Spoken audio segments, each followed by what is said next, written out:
We are all facing some level of uncertainty and stress during this pandemic, and it is having a big impact on our mental health. But how do you know when it's time to get professional help? News 3 This Morning anchor Jessica Larche shares a candid conversation with a nationally renowned psychiatrist. All of us are feeling some bit of anxiety and maybe feelings of depression during this unprecedented time. But how do you know when it's time to reach out to a mental health professional? I look at the timeline. So if it becomes very persistent, so if your bad days are starting to outnumber your good, that's a good way to gauge how you're doing.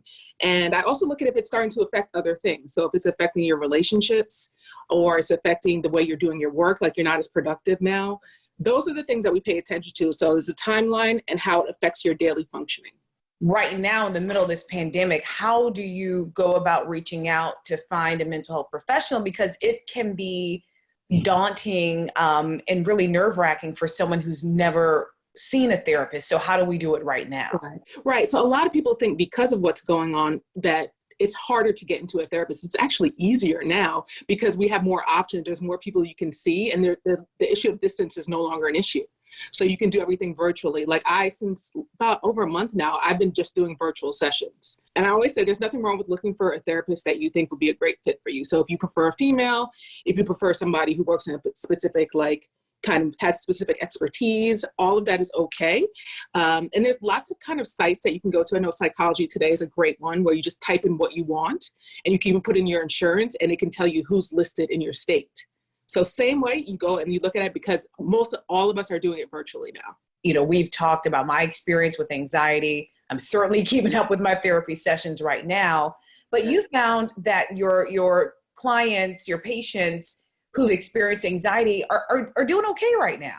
It's very interesting because it's like they already have the tools in the toolbox. They know what this anxiety feeling is like, so they know the skills to cope with it. Whereas there's people who have never experienced this level of anxiety, where this abrupt change in our lifestyle has just brought on this whole new wave of anxiety that they've never had before. But I've noticed that people who have had experience in getting better and coping with it are actually doing better in terms of being able to cope with the daily fears. But how do you know when it's time to open up the conversation about medication? And what would you say to someone who may be hesitant or fearful? What would you say to get people to open up their minds to the possibility of medication right now? Right. So what I'd initially do is debunk the myth that if you talk to a therapist or a psychiatrist, we're automatically going to say you need meds. Sometimes there is this view of us that we're just kind of prescription pushers and we're like, oh, just take this, just take that. No, it should be more in depth. So we're looking at how you're doing, and you might not need medications, or you might. It all depends on the level of severity of the symptoms, but we go into it with an open mind. So I tell them still seek us out, still do the initial evaluation, and then let us be the ones to determine if we need medicines, which one to use, and go from there. But I have some patients who they have milder depression and we don't need medication. So we just do therapy.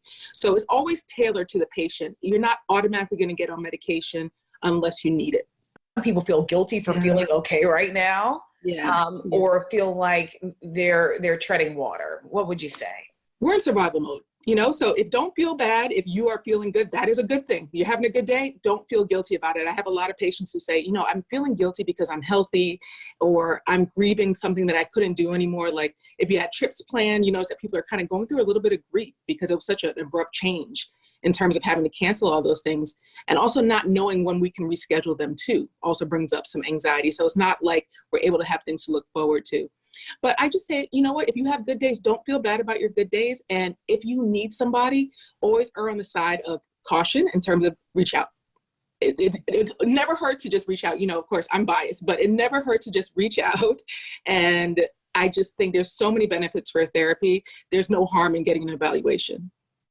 I feel better just listening to that, right? You can also reach out to your primary care physician for a list of therapist recommendations. And we have a link to that Psychology Today therapist database that she mentioned. It's right now on WTKR.com.